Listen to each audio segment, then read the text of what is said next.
It's great to see you all this morning. I just want to welcome you to Bethel this morning. If this is your first time to Bethel or second time and you consider yourself a guest, welcome. I hope you've already felt like part of the family, like you belong here, and because you do, and you are, and we're really excited that you're here.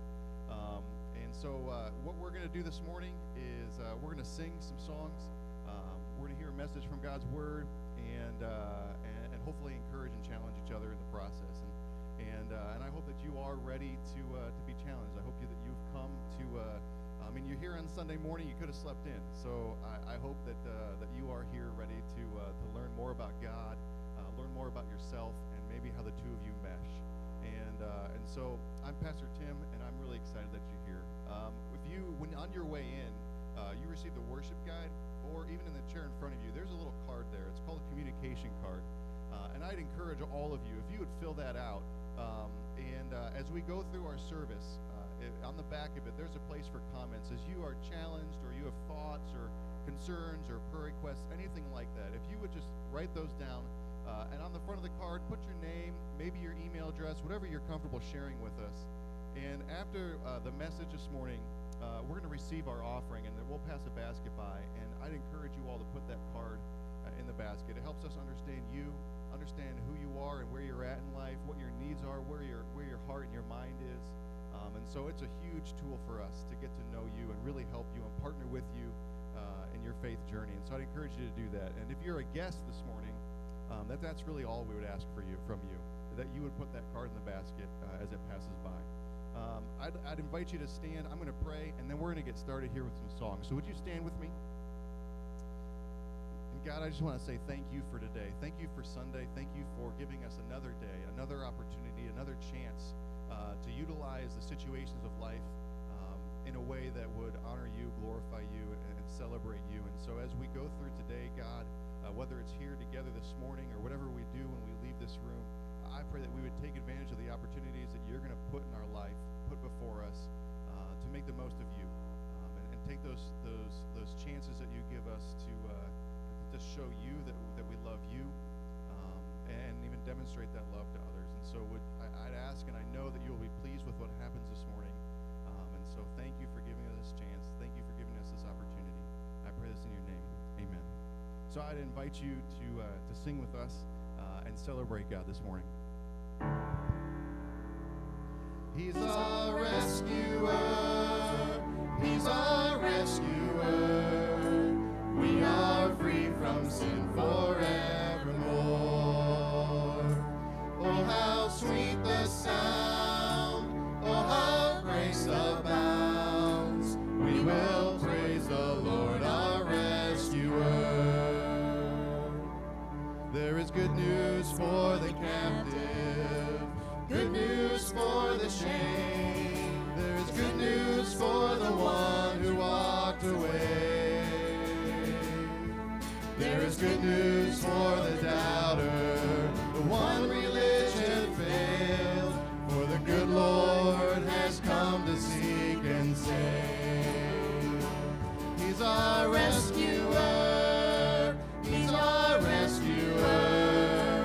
We are free from sin forevermore. Oh, how sweet the sound. Oh, how grace abounds. We will praise the Lord, our rescuer. He is beauty for the blind man and riches for the poor. He is friendship for the one the world ignores. He is pasture for the weary and rest for those who strive. For the good Lord is the way, the truth, the life. Yes, the good Lord is the way, the truth, the life. He's our rescuer. He's our rescuer. We are free from sin forevermore. Oh, how sweet the sound. Oh, how grace abounds. We will praise the Lord, our rescuer. So come and be chainless. Come and be fearless. Come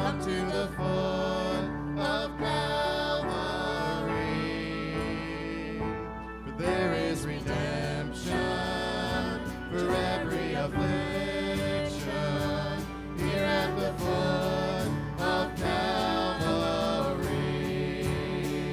To come and be chainless, come and be fearless, come to the foot of Calvary. For there is redemption in every affliction here at the foot of Calvary. And He's our rescuer. He's our rescuer. We are free from sin forevermore. Oh, how sweet the sound. Oh, how grace abounds. We will praise the Lord, our rescuer.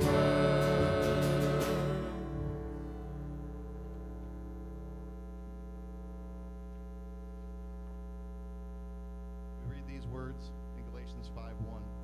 It says, "It is for freedom that Christ has set you free. Stand firm then, and do not let yourselves be burdened again by a yoke of slavery." And it's that truth, those words that we celebrate with this next song.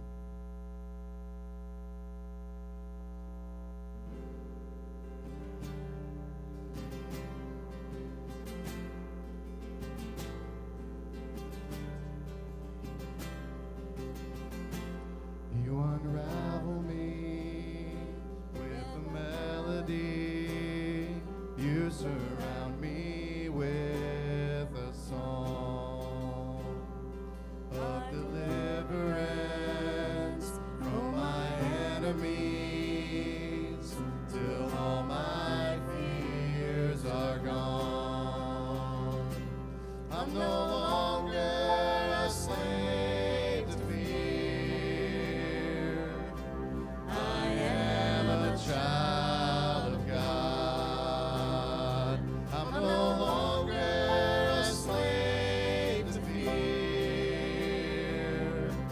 I am a child of God.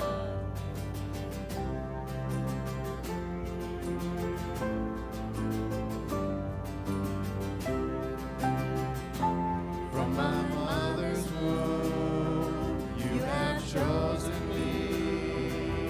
Your love has called my name. I've been born again into your family. Your blood flows through my veins. I'm no longer a slave to fear. I am a child of God. I'm no longer a slave to fear, 'cause I am a child of God. For those who are led by the Spirit of God are the children of God. The Spirit you received does not make you slaves so that you live in fear again. Rather, the Spirit you received brought about your adoption to sonship, and by Him we cry, Abba, Father. The Spirit Himself testifies with our spirit that we are God's children.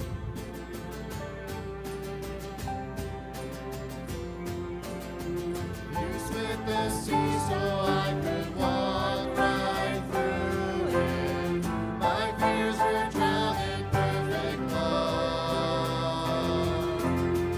You rescued me so I could stand and sing. I am a child of God. I am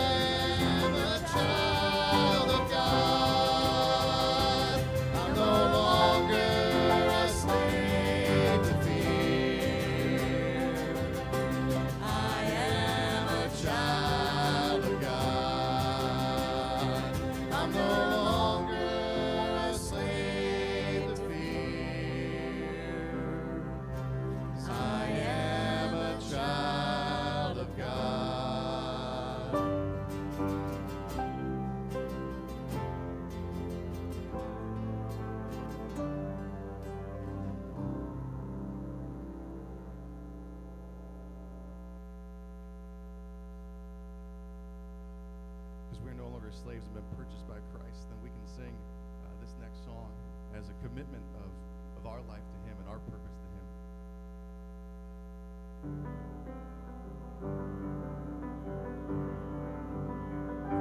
It's not my life to live. It's not my song to sing. All I have is His for all eternity.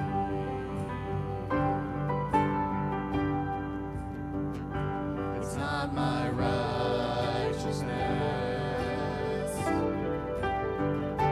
It's not my faithfulness. All I have is His for all eternity.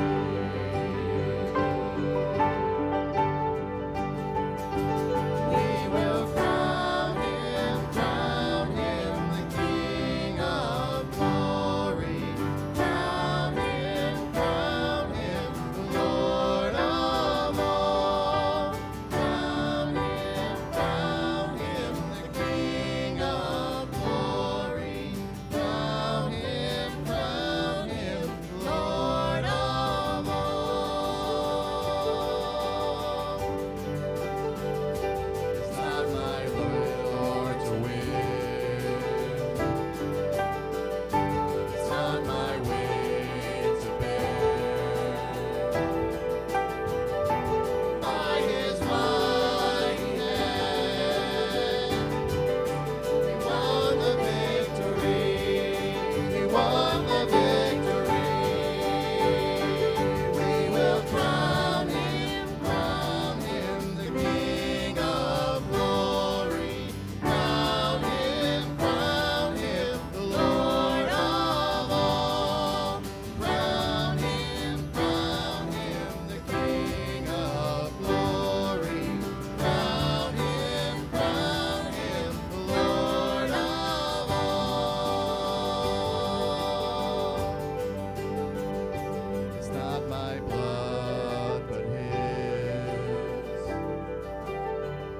that stands in my defense.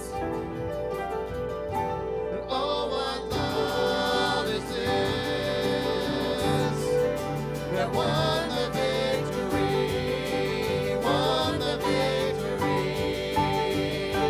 We will crown Him, the King of glory. Crown Him, the Lord of all. Crown Him, the King of glory. Crown Him, the Lord of all.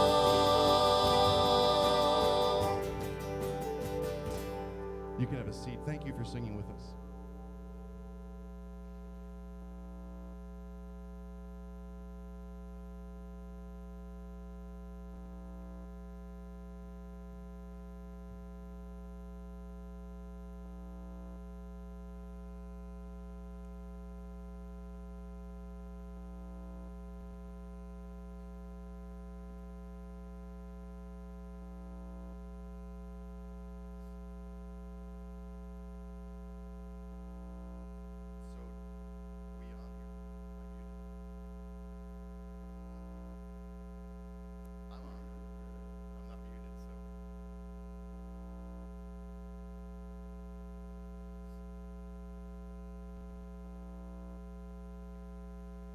Try again. There we go.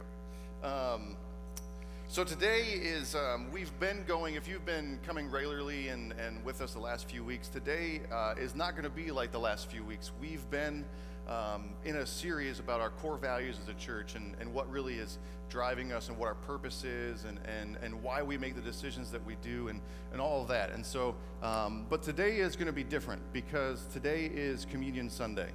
And so we wanted to take a second, a moment, and kind of pause from all of that, pause from everything else, and we're going to celebrate communion this morning. And so we're just going to talk about communion and we're going to talk through it. And I hope that it'll be challenging and encouraging to you, no matter what point you're at in your journey, in your faith with God, and where you understand your relationship with Him to be. I believe that God can change you and work in your life and work in your heart. And so that's why I get excited about Sundays, because I know that He has a plan and He has a purpose for each and every one of us. And we are all at different points in our journeys, but He can meet us where we're at, challenge us and change us. And as I've always said, it's always my prayer, and I believe this. I hope that you don't leave through those doors without changing. I want you to go through those doors different than when you came in. That's my prayer, and I hope that's your prayer too when you come on Sunday morning, that you are willing to be changed and challenged in your relationship with God. So we celebrate communion on a regular basis. We tend to celebrate communion once a month. It's kind of been our practice. But I wanted to take time this morning to really look at communion and be really intentional about celebrating it today. A lot of times we do communion most of the time we do it kind of at the end of a service. But today I want to focus on it with the service this morning.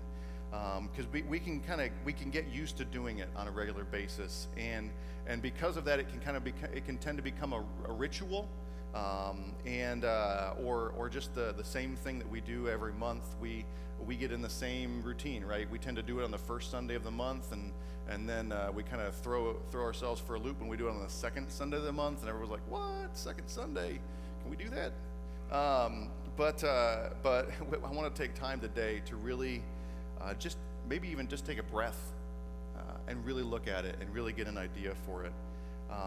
Because sometimes I think if the more often we do it the same way every single time, and the more often we get used to it, it can become, if we don't explain it and don't talk about it, it can become very mystical sometimes. Like this whole routine, this practice, the men all stand at the same time, and then they all, we always do the same thing every single way, and we say it's not a sacrament, and we don't believe it is a sacrament like other churches might teach, but at the same time we kind of carry ourselves with ritual about it. And so we want to really look at it and see what really is communion, and so that we don't misunderstand it. So people use different names for communion. This may not be. Do you hear that, Tim? Does anyone else hear that? I think the monitor is giving me a little feedback. Either that or my ears going deaf.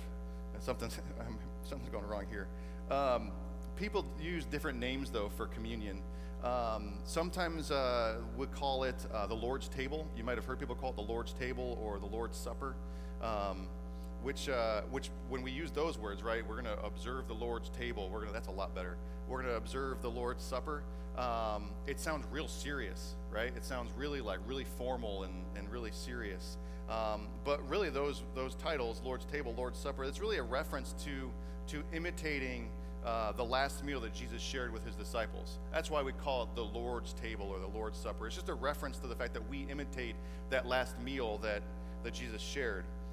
We use the word communion when we talk about it, and because the practice of eating the bread and drinking the juice is a way of celebrating the relationship that we have with God and that we have with others because of that relationship with God through that common bond. So the reality is the relationship that and this is where we're going to go this morning, the relationship that we can enjoy with God, that we celebrate when we do communion, when we participate in communion, that relationship that we can now enjoy with God wasn't always possible. That's why we celebrate it, because now it's possible. Because of Jesus' death, the impossible is now possible. And so that's what we celebrate with communion, the fact that we can share in a relationship with God, and because we share in a relationship with God, then we relate to each other even better. And so that's what communion really is about, that the impossible is now possible, right? Before, there was a time when that relationship with God wasn't always there. And so most often when churches observe communion, they usually use the text of 1 Corinthians chapter 11, verses 23 to 29. Usually that's the text that they use. And in those verses, Paul, he's one of the authors of the New Testament. He writes a lot of the letters in the New Testament, a lot of those books in there. And so in those verses, Paul kind of instructs a church on why you take communion and how to take communion seriously. And so he says this in verse 26 of 1 Corinthians chapter 11. He says that whenever you eat this bread and drink this cup, you proclaim the Lord's death until he comes. He says, look, by having a communion meal like we're going to do later on this morning, you're proclaiming Jesus' death until he comes. Jesus says to do it and remember him with it. If you've participated in a communion service before, you'll hear those words often, right? Do this in remembrance of me. That's what Jesus says. He says to do this, to participate in this, and remember him with it. Not meaning remember that he's dead, right? Not thinking, yeah, okay, we're doing this. Remember, Jesus died. Jesus is dead. No, remembering the significance of his death. Right? We're not doing this to remember Jesus is dead. We're doing this to remember the significance of his death, because like verse 26 says, we're proclaiming the Lord's death. We're proclaiming the significance of Jesus' death until he comes, when we celebrate this together. And so because we're celebrating communion today, I want to look at the significance of Jesus' death in relation to his words, that according to him, when we look at those verses later on, his blood, he says this, when he holds up the cup, and sometimes if you've heard these words often and you haven't really thought about them, they can sound a little weird. They can sound a little odd, because Jesus, at that meal, he picks up a glass of wine, and he says, this cup represents my blood, and my blood this is the blood of the new covenant, which sounds very odd and mystical even. And so I would suggest that we would do well not to forget what Jesus said, and not to forget the significance of what he was referring to. And so I want to talk about that new covenant that Jesus is referencing and that we're going to look at. That what is the new covenant that we're supposed to remember? When he holds up that glass or that cup and he says, this is the new covenant in my blood, keep remembering this, right? Keep the significance going. Proclaim the significance of my death until I come. What are we supposed to remember? To summarize the significance of that cup, of that expression, and I'll say this too before we go any farther. You'll notice there is no outline in your worship guide, but there's going to be a lot of stuff on the screen. Feel free to write any or none of it at all in your notes, whatever might stick out to you and stick with you and help you to understand this morning. And so to summarize the significance of what Jesus was doing at that meal, the new covenant, when he says this is the new covenant in my blood, the new covenant really makes a right relationship with God possible. What he does that night, or is about to do, what he's referencing that night, really makes a right relationship with God possible. Remember I said that we're celebrating that what Jesus does is make the impossible possible, and that the way that we relate to God was not always possible, was not always there for us. But this new covenant that Jesus refers to makes a right relationship with possible, makes the impossible possible. And so in order to get a good idea about this, I want to look at a text from the book of Hebrews. So I'd encourage you to turn there. We're going to look at Hebrews chapter 10. If you grab one of the Bibles from the back on the stools, it's going to be on page 669. If you grab one of those Bibles, page 669, we're going to read Hebrews chapter 10 together here in a few moments. Because, see, Hebrews, this book is a letter written to Jewish Christians. Christians who previously were Jews, and they're struggling with, how do I actually have a right relationship with God? See, because I'm used to having a right relationship with God one way, and especially as Jews, and that way is by making sacrifices at the temple constantly, over and over and over again. And they're saying, I'm used to having a right relationship with God by doing it this way, but everything they're being told about Christianity is, you don't have to do it that way anymore. And so the author of this book of Hebrews, he's writing to them because they're struggling with how to have that right relationship with God. Their struggle was because they were raised in terms of religion. And if you've been around us for a little while now, we've been talking about that, and that should start to sound familiar, right? That the reality is that God doesn't want your religion, he wants your relationship. But the people that this is written to, they're used to religion. They're used to relating to God by systems and practices and all of those behaviors, right? And the author of Hebrews is trying to help them figure this out, because their struggle is, if it's not my behavior, if it's not my system, if it's not my practices that help me have a right relationship with God, then what is it? And so that's their struggle. So the author of this letter spends a lot of time trying to help them see that the way that they relate to God has and should completely change. And it's because of Jesus, because Jesus makes the impossible possible, because Jesus makes a relationship with God possible. So Hebrews chapter 10, by the time we're done, we're going to have read through verses 1 through 23. But I'm going to start just in verses 1 through 4. So I'd encourage you to follow along with me. Again, if you have one of the Bibles we passed out, it's on page 669, but feel free to whatever, if you're using your cell phone or anything like that, just follow along with me here. Hebrews chapter 10, verses 1 to 4. He says this: "The law is only a shadow of the good things that are coming, not the realities themselves. For this reason, it can never, by the same sacrifices, the law can never by the same sacrifices repeatedly, endlessly, year after year, make perfect those who draw near to worship. Otherwise, would they not have stopped being offered? For the worshipers would have been cleansed once for all, and would no longer have felt guilty for their sins. But those sacrifices are an annual reminder of sins. It is impossible for the blood of bulls and goats to take away sins." We really want to explain this and dig into this, because it has huge implications on what we're going to celebrate this morning. So the author of Hebrews starts this chapter by talking about how the Jewish Christians used to conduct their relationship with God, how the relationship with God used to work. Their relationship with God used to be defined by what the author here in Hebrews calls the law. You see that in verse 1, right? He says the law is only a shadow. Right? They used to define their relationship with God based on that law. And the author here, the writer here, says the law is just a shadow of something else. It's a shadow of what will be. So let's pull this apart a little bit. In the Old Testament book of Exodus, one of the first few books in the entire Bible, that book itself, Exodus, records the escape of the Hebrew people from Egypt. And after their escape, and you know, some of those stories are pretty famous.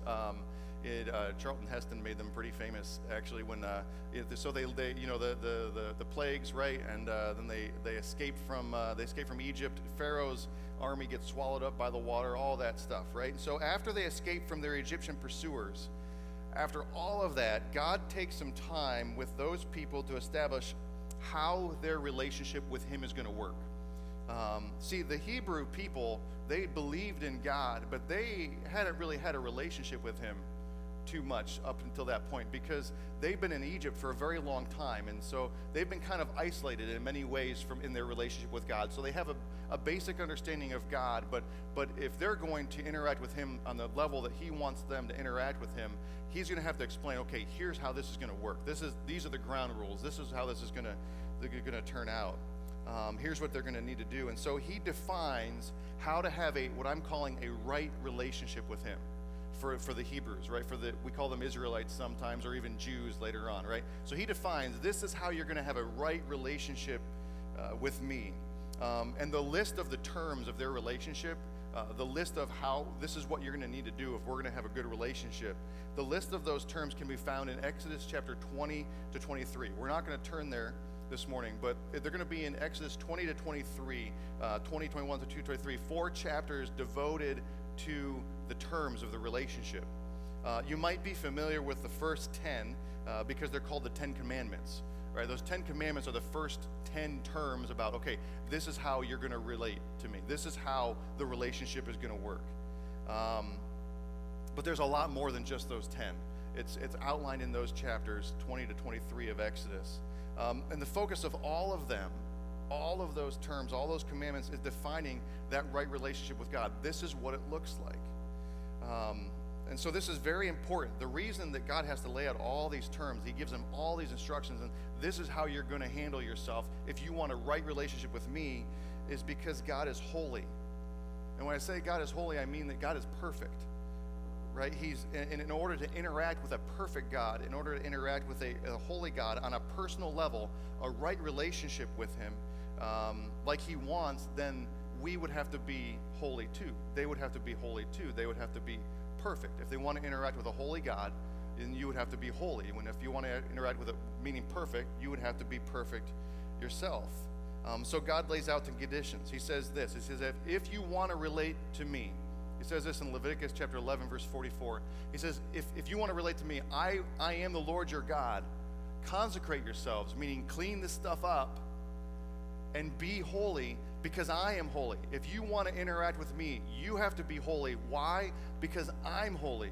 You have to be perfect because I'm perfect. So if you want to be holy, if you want to be perfect, here's what you're going to have to do. And he lays out all the terms. Here's how you be holy. Is that right grammar? Here's how you be holy. Sure. Here's how you're going to get there. And so he gives them Exodus 20 to 23. Those commands, all that list of how to be holy, how to be perfect, that's what we call the law. That's what the author of Hebrews is talking about in Hebrews chapter 10, verse 1. They call that the law. That law defines a right relationship with God. And the people of Israel acknowledge, okay, we get the expectations then. If this is what you're expecting to have a relationship with you, be holy, here's what holy means, we get that. Look at Exodus, you see here in Exodus chapter 24, it says this, it says, when Moses went and told the people all the Lord's words and laws, all the terms, they responded with one voice together. They said, everything the Lord has said we will do. So Moses wrote down everything the Lord said. And so he wrote it all down, not just on a stone tablet, right? That was just the first 10. He wrote down everything into a book. And he got up early the next morning after he wrote all of it down. He built an altar at the foot of the mountain and set up 12 stone pillars representing each tribe of Israel. He sent young Israelite men, and they offered burnt offerings. They sacrificed young bulls as fellowship offerings to the Lord. And then Moses took half of the blood and put it in bowls, and the other half he splashed against the altar.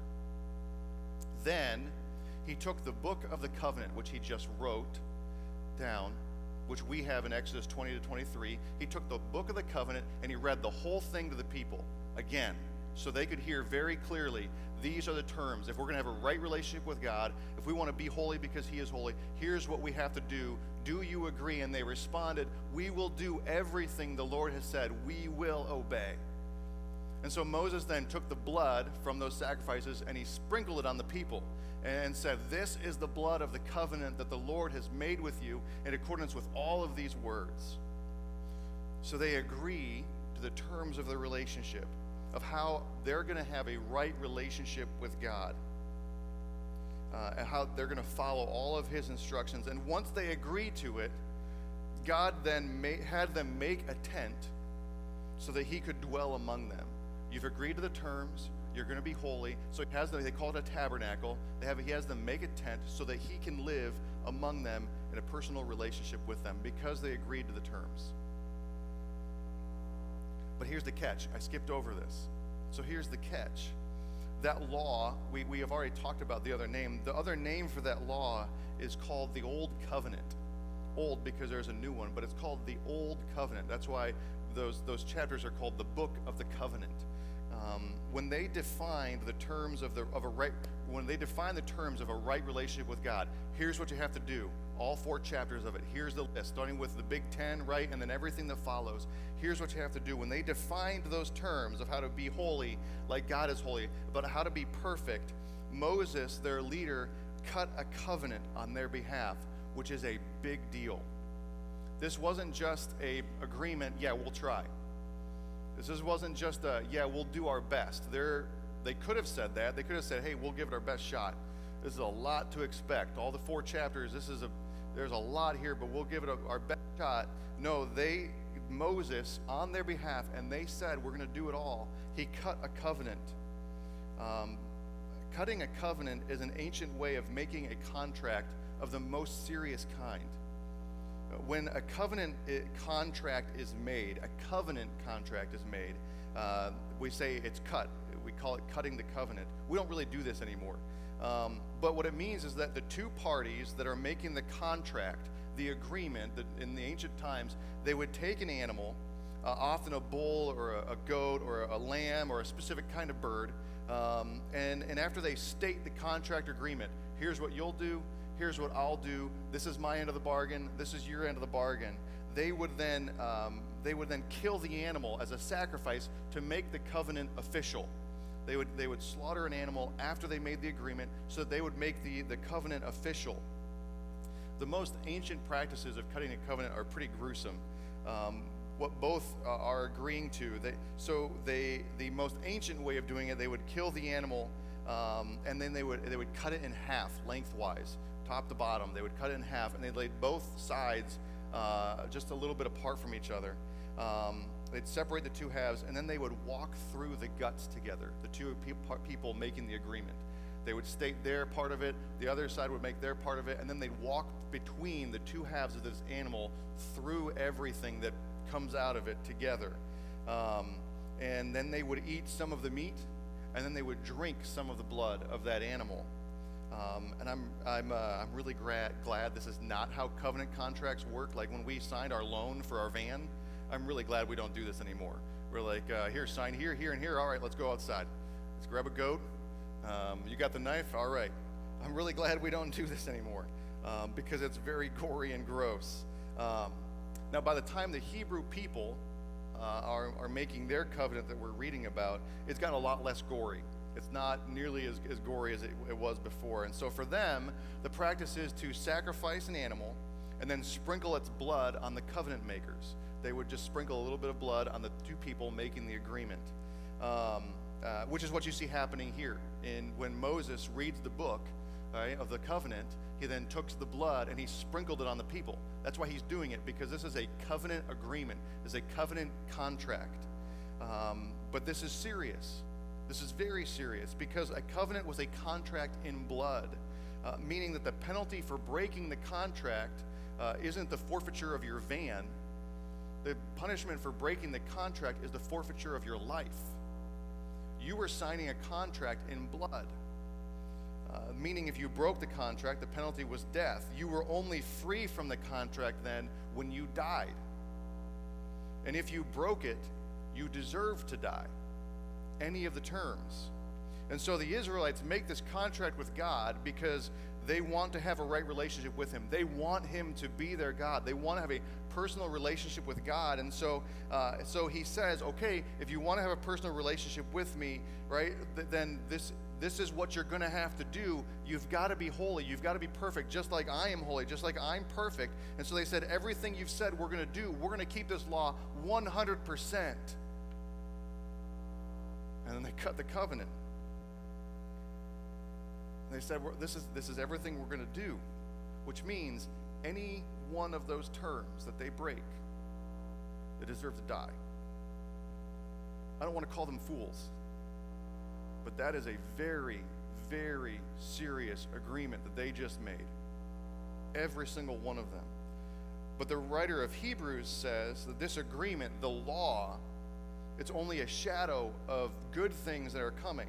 It's only a glimpse of what's around the corner. You've seen this happen in movies. It usually happens in cartoons, right?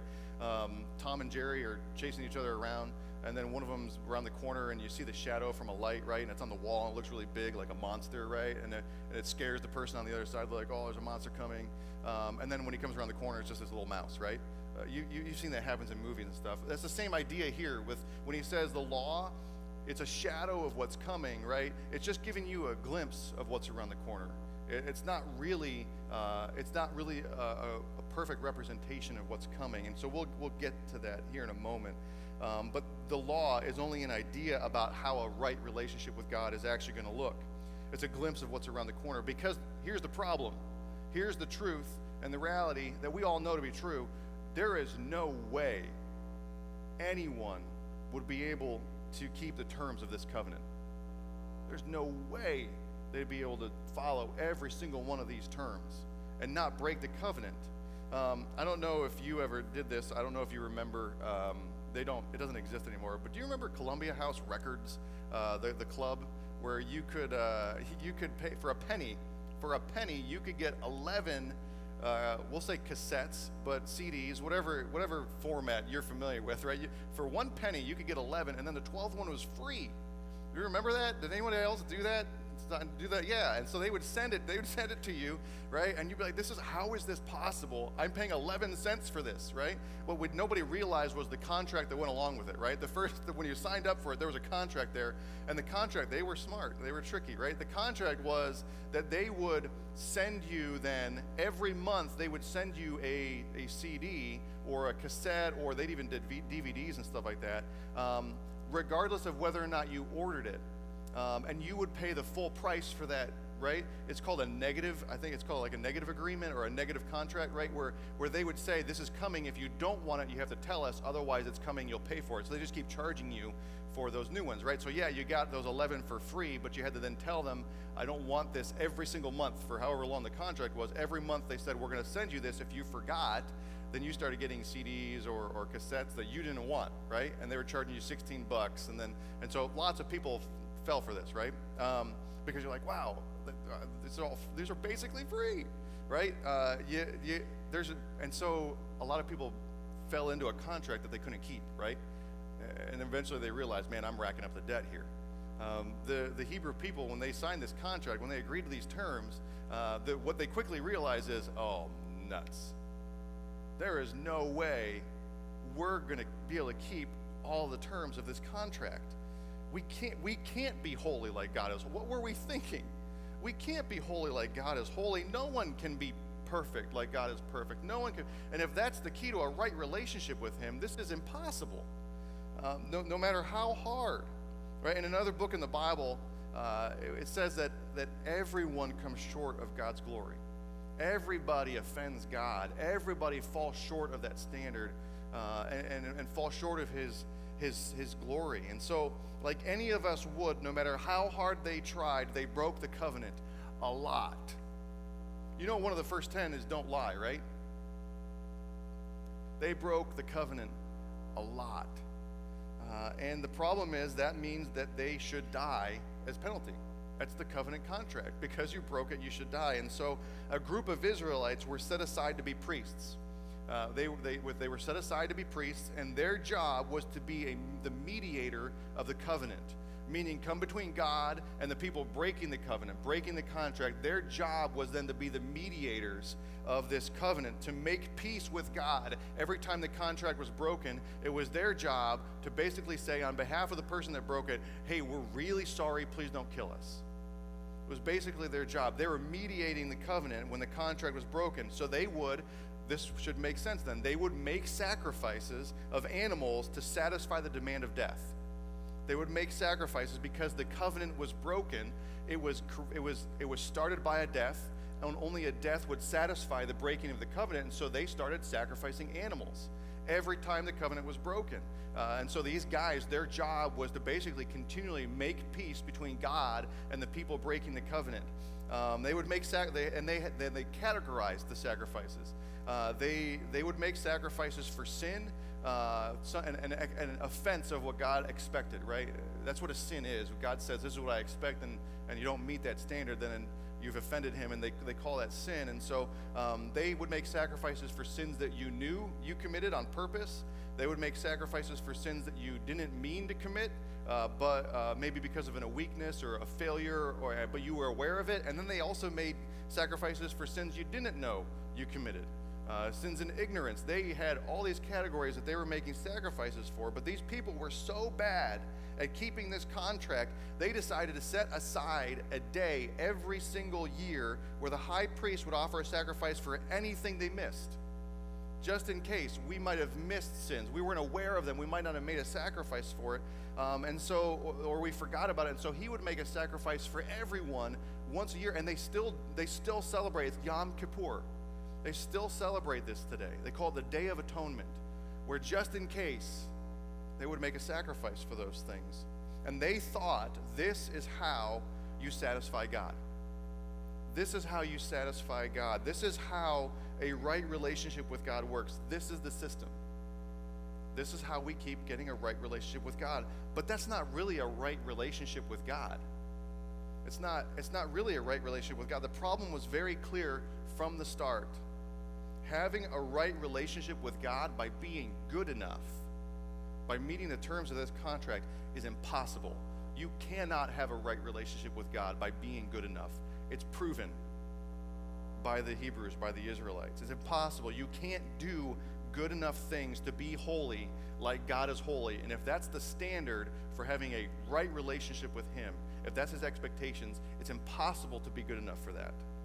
The priest that made those sacrifices could never, ever say, this is the last sacrifice ever, because it has removed all sins.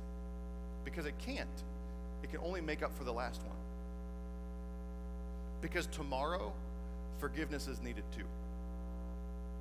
Because the condition that makes man to break the contract hasn't been dealt with, right? The thing that causes you to break the contract wouldn't have been dealt with. It hasn't been taken away, which means the debt of death will always be there and will never be satisfied, and they will continually break the contract again and again and again and again. A right relationship with God wasn't actually possible under those terms. Not for men. But remember what I said? Because of Jesus, the impossible is now possible. Because of Jesus, the impossible is now possible. Look at Hebrews chapter. So let me read these verses again. We'll read verses 1 through 4 again, so you can now see what he's talking about, right? He says, the law is a shadow of the good things that are coming. They're not the realities. For this reason, it can never, by the same sacrifices, repeatedly, endlessly, year after year, make perfect the people who draw near to worship. Otherwise, wouldn't they have stopped being offered? The worshipers would have been cleansed once for all and would no longer have felt guilty for their sins. But those sacrifices are an annual reminder that we're not good enough. It's impossible for the blood of bulls and goats to take away sins. Therefore, verse 5, when Christ came into the world, he said, sacrifice and offering you did not desire, but a body you prepared for me. With burnt offerings and sin offerings you were not pleased. Then I said, here I am. It is written about me in the scroll, I have come to do your will, my God. First he said, sacrifices and offerings, burnt offerings and sin offerings you did not desire, nor were you pleased with them, though they were offered in accordance with the law. Then he said, here I am. I have come to do your will. He sets aside the first to establish the second, and by that will we have been made holy through the sacrifice of the body of Jesus Christ once for all.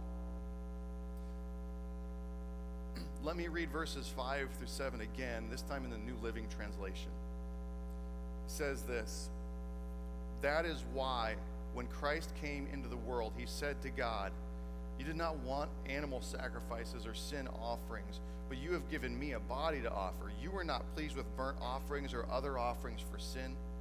Then I said, look, I have come to do your will, O God, as is written about me in the scriptures. So when Jesus came, he said, look, sacrifices they're substitutes. They're band-aids. Those sacrifices are band-aids. They're patches, because it's impossible for the blood of bulls and goats to take away sins.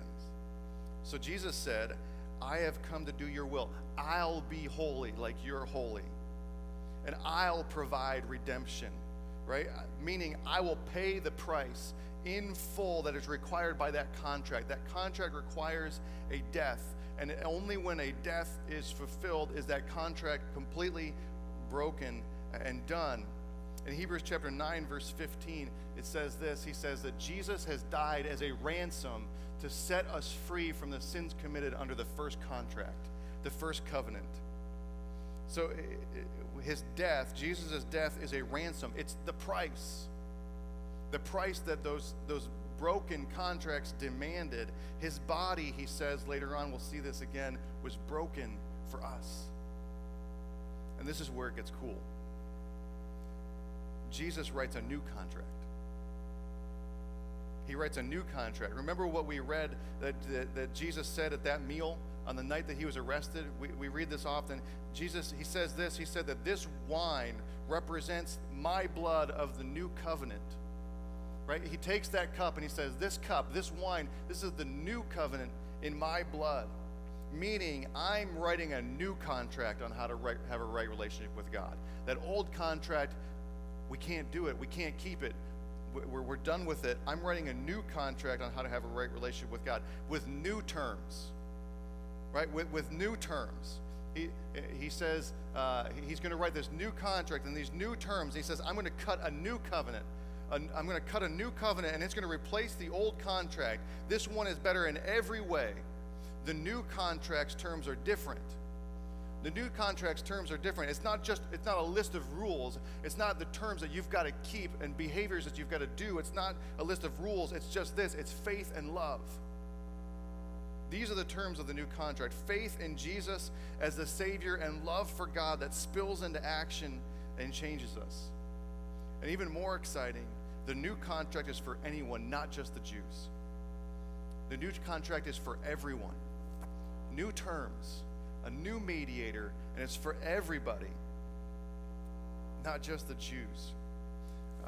Romans, let me read this for you in Romans chapter 9. It's not going to be on the screen, but I'll read it out loud for you. Romans chapter 9, verses 4 to 8 says this. Talking about the people of Israel, this is Paul writing. He says the people of Israel, the people of Israel are the ones adopted to sonship from God. Theirs the divine glory, the covenants, the receiving of the law, the temple worship, all the promises. Theirs are the patriarchs, the people in the Old Testament, and from them is traced the human ancestry of Jesus, the Messiah. Verse 6. So it's not as though God's word has failed, because not all who descended from Israel are Israel, nor because are they his descendants are they all Abraham's children. On the contrary, it's through Isaac that your offspring will be reckoned. In other words, it's not the children by physical descent who are God's children, but it's children of the promise who are God's children. The new contract is for everyone, not just Israel, not just the Hebrews, because anyone who believes in Jesus and his ability to pay the ransom, pay the price for sin, will be saved. And this new contract will be made official with a better sacrifice, with a better mediator. Look at verse 11 and 12 of Hebrews chapter 10. Day after day, Hebrews chapter 10, verse 11, day after day, every priest stands and performs his religious duties. Again and again, he offers the same sacrifices which can never take away sins. But when this priest, meaning Jesus, when this priest had offered for all time one sacrifice for sins, he sits down at the right hand of God. Because Jesus was the perfect sacrifice, because Jesus lived as a man but lived perfectly. He died perfect, never once having sin. He fulfilled the terms of the old contract.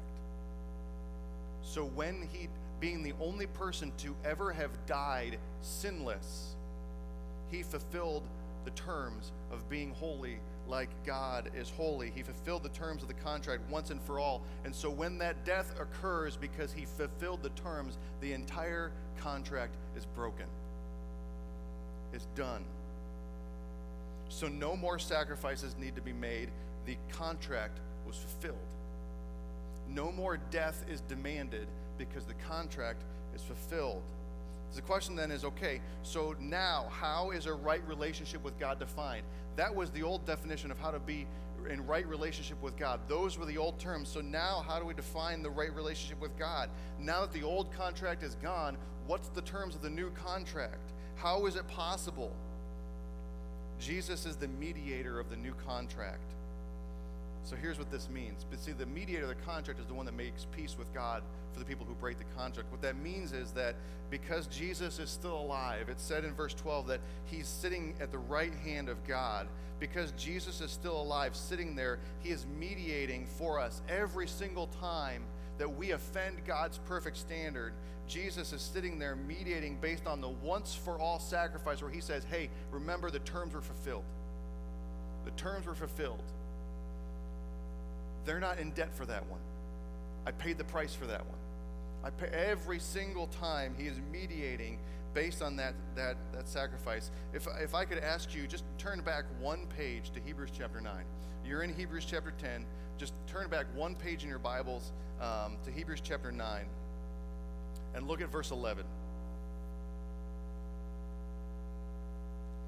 There's a guy, I can't remember his name anymore. He has memorized most of the book of Hebrews, and he reads it, and I wish I remembered his name, because when he quotes it, it is powerful. But he does Hebrews chapter 9, and it's incredible. But Hebrews chapter 9, verse 11 says this: when Christ came as high priest of the good things that are now already here. Remember, the law was a shadow of the good things to come. These are the good things. Jesus is a high priest of the good things that are now already here. He went through the greater and more perfect tabernacle that's not made with human hands. That's to say, it's not a part of this creation. He didn't enter by means of the blood of goats and calves. He entered the most holy place once for all by his own blood, thus obtaining eternal redemption. The blood of goats and bulls and the ashes of a heifer sprinkled on those who are ceremonially unclean sanctify them so that they are outwardly clean. How much more then will the blood of Christ, who through the eternal Spirit offered himself unblemished, perfect to God, cleanse our consciences from acts that lead to death, so that we may serve the living God. For this reason, Christ is the mediator of a new contract, a new covenant, that those who are called may receive the promised eternal inheritance, now that he has died as a ransom to set them free from the sins committed under the first contract. Jesus came as the true priest, as the true sacrifice, not the shadow. He is the real key to a right relationship with God. Hebrews chapter 7, verse 25 says that therefore, because of that, Jesus is able to save completely those who come to God through him, because he always lives to intercede for them. So now the impossible was made possible because Jesus died, having lived a perfect life and fulfilled that contract. A right relationship with God is possible without fear or guilt of failure, without the inability to be holy. Now it is possible to be holy like I am holy, because the terms are different now. Before, holiness was defined by your success with the law. But now holiness is defined by your relationship with Jesus, and whether or not he is mediating for you because of your belief in him. So now we need to stop and ask ourselves. You need to stop and ask yourself, how am I defining a right relationship with God? How am I defining a right relationship with God? Am I counting on my ability to be holy through my actions, through my good works, and that makes me right with God? Because that's impossible. And everyone who has tried that has failed miserably. A right relationship with God is defined by faith. Faith in Jesus' death on your behalf and resurrection to mediate for you based on a new contract, a new covenant. You have to accept the terms of the new contract. And that starts by admitting your inability to be holy. God, no matter how hard I try, I am not going to live up to your standard. I cannot be holy. I cannot be acceptable before you because of my sin, and my attempts at goodness will never be enough. That's where that contract starts. That's where that covenant begins. And so if you're wrestling with this idea, if you aren't sure that you're living in a right relationship with God under the new contract, then we need to talk after the service.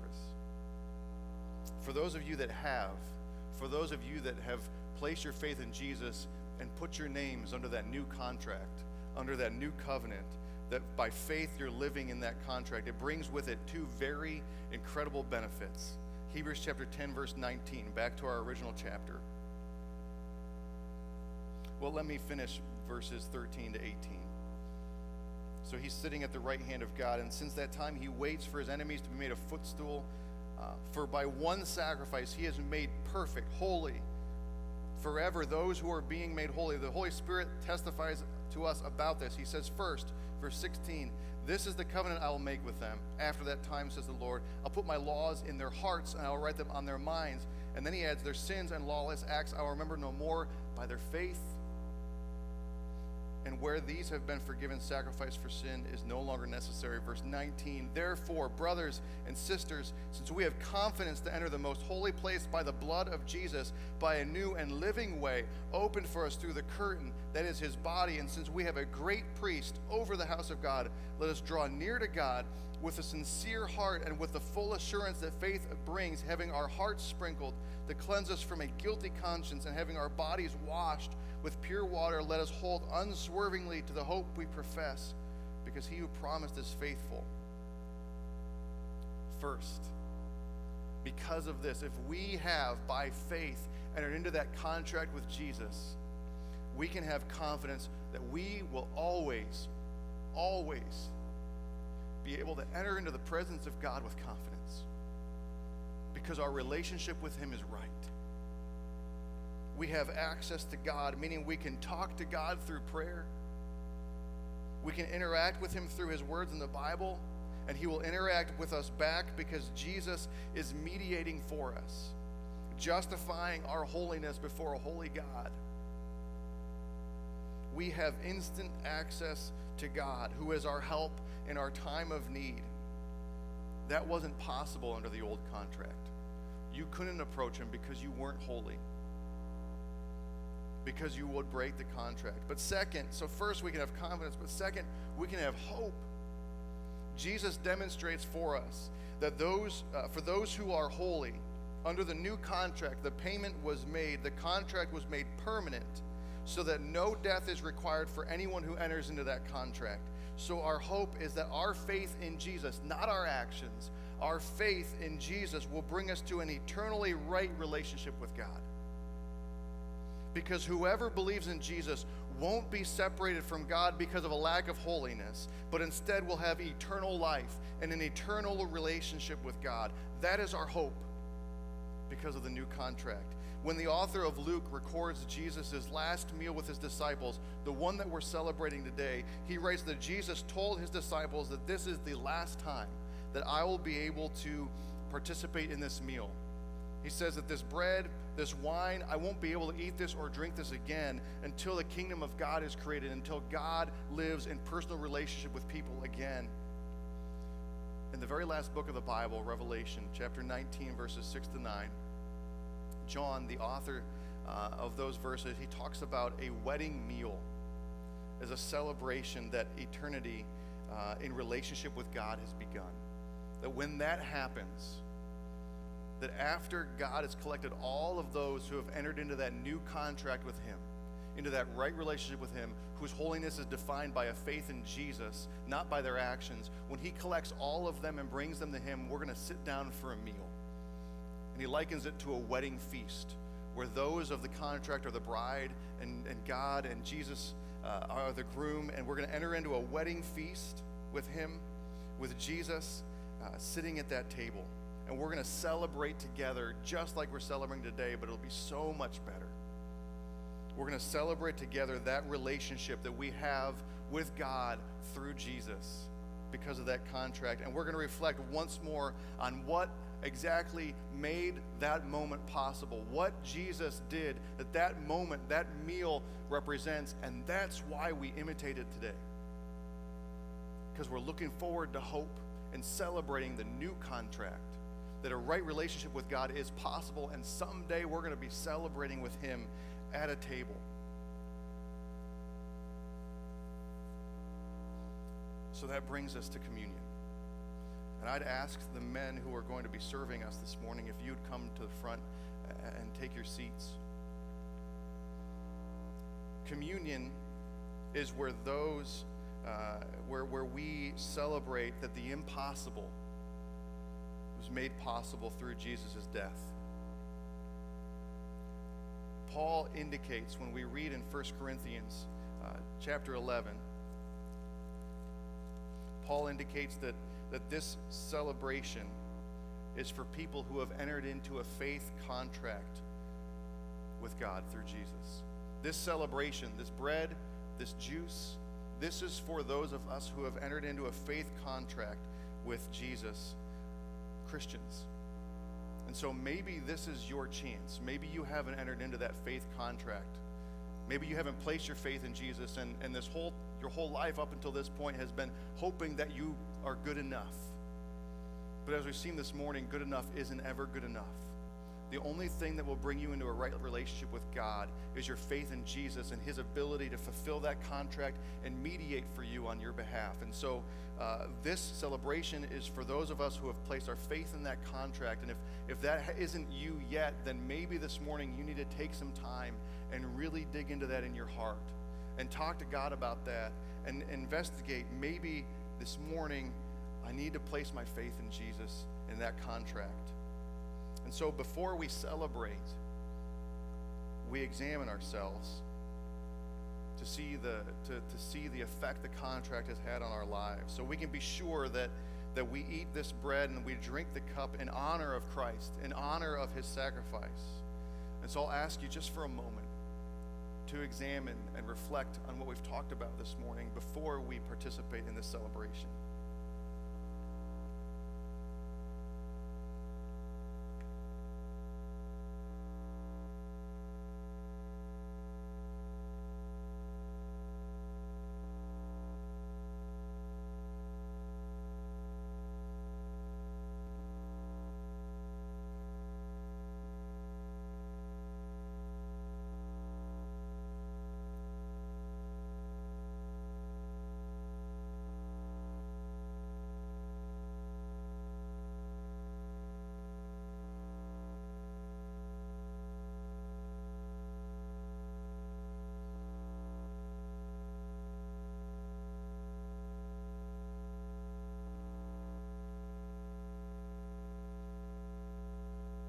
So when Paul records the words, the event that we reflect on today, he starts with this in 1 Corinthians 11. He says this, he said, on the night he was betrayed, Jesus took bread. And when he took that bread, first he gave thanks. And so I want to pray and thank God. Thank Jesus for this contract. God, thank you for looking at us and seeing our inability to standard, but that you desired a relationship with us, that you loved us so much that you sent your son to fulfill the terms of the contract because you loved us that much.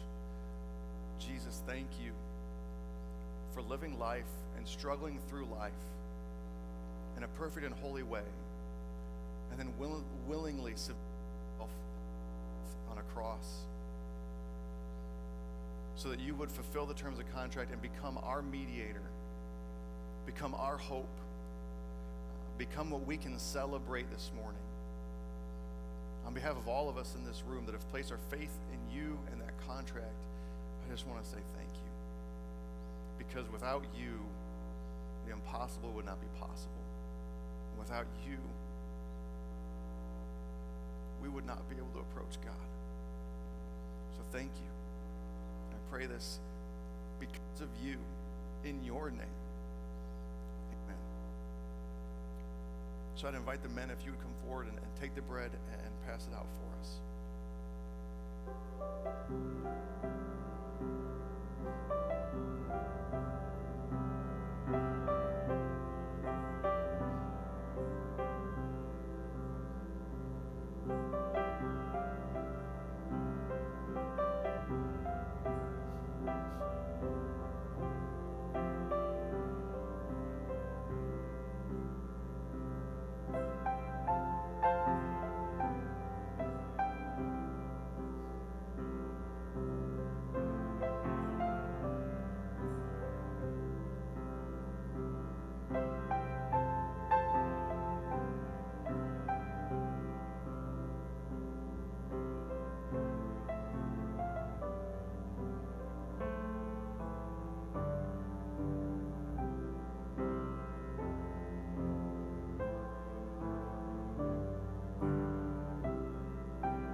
So after Jesus gave thanks, he broke the bread and he said to those present, he said, "This is my body. This represents my body, which is broken for you on your behalf, the sacrifice once for all to free from the contract, to free from fear, to free from guilt, and forgive every sin, past, present, and future.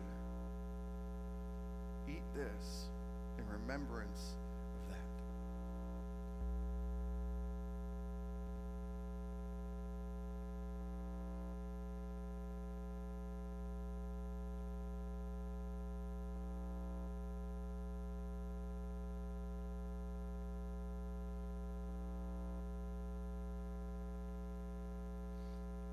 And after they ate, after supper, he also took the cup.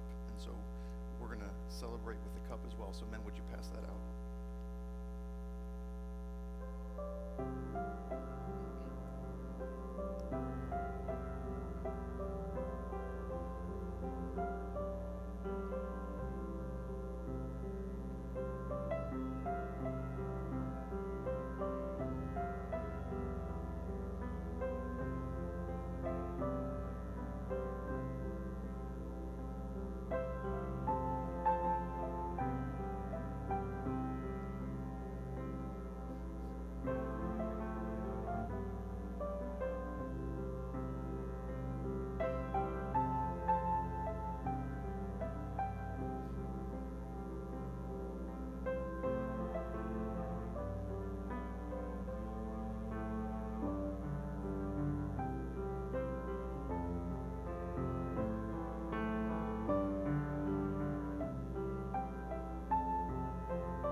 So when he took the cup after supper, he said this. He said that this cup, and this is awesome, this cup represents the new covenant, the new contract in my blood.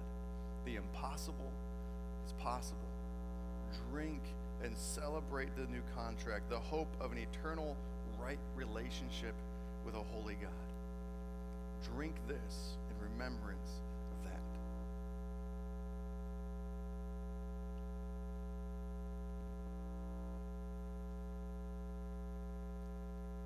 We're going to celebrate and sing a song here in a moment. And while we get ready for that, the gentlemen are going to come by with their trays. If you would pass your cup to the aisle and stand with us as we sing.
Jesus, there's no one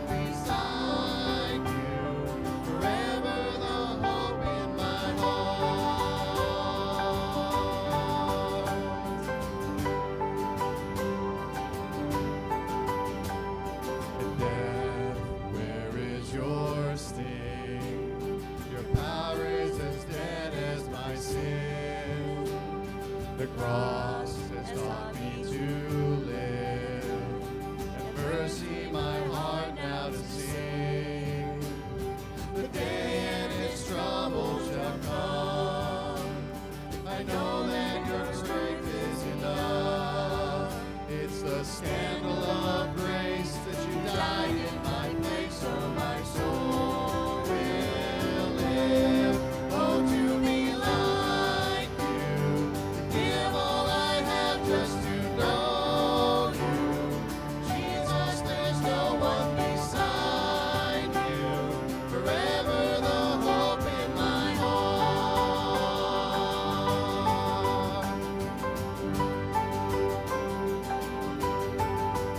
And it's all because of you, Jesus. It's all because of you, Jesus. It's all because of your love that my soul will live. Oh, to be like you, give all I have just to know you. Jesus, there's no one beside you. Forever the hope in my heart.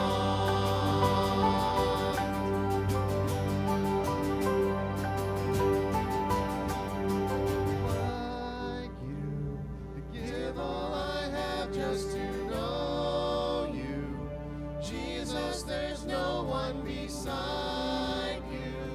Forever the hope in my heart.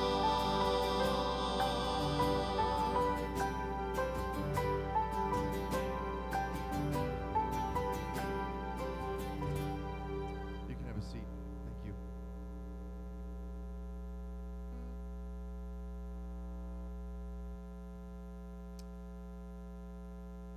Just like to take a moment now to give you an opportunity to add any additional comments on your communication card that we'd like to before we receive the morning's offering. Again, a lot to think about today, so really if there's a decision you need to make, you write it on there. Just a comment, which Pastor Tim will read those across the course of the week, and if it's a prayer request, we can pray for you. If it's contact you need, we can contact you. So feel free to whatever you want on there. Let's take a moment just to again thank God for meeting with us today, and thank you for how He's blessed us. Father, thank you for just the opportunity we can just pause and reflect on your goodness in each of our lives. Thank you for the blessings that you bring, and just help us to be grateful people. Thank you for the gifts that we're receiving today. I would just pray that we'll be good stewards of your grace in our lives. Help us to reach out where we need to reach out.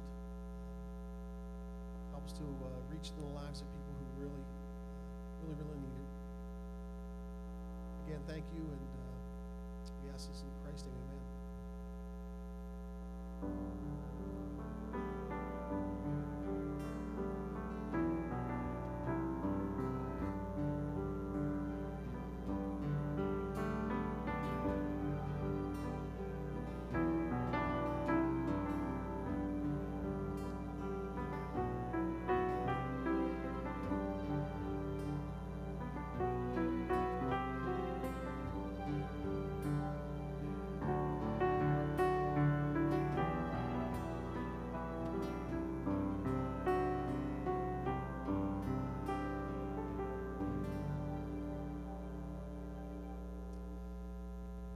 I'll admit I had a bit of a panic attack this past week. I thought this Sunday was Mother's Day, and I was not prepared. So, hey, next Sunday we'll have Mother's Day. All the moms and significant women in our lives. We'll have something for you here at the end of the service. But gentlemen, okay, none of you are off the hook now. Okay, everybody's prepared for next Sunday, Mother's Day. The following Sunday, we will have we're going to have an equip brunch on the Welcome Center on your way out. There's a sign-up sheet, several different items, brunch type items. So I'll encourage, if you're a new attender towards Bethel, this is a great opportunity just to come and mingle and get to know us. We can get to know you, and just make a nice hour. We'll meet there from 9:30 to 10:30, and then we'll have our service just like normal. So that's in 2 weeks. Then the following Sunday, which will be the 27th, we will start a new equip session, another 6-week session that'll take us up to the summer break. So again, I just want to encourage you, if anything you've heard today challenged your heart, please talk to Pastor Tim, or maybe one of the deacons that you saw serving communion this morning, maybe a contact that you've made while you've been here. This is without a doubt the most important decision you'll ever make in your life, what to do with Christ. It was very clearly told to us this morning that there is a decision that has to be made, and we don't want anybody to walk out this door without making that decision today. And so please talk to us. We'd love to share more about what Christ has done in your life and in the life of the church. So thanks for coming. We'll see you again next week.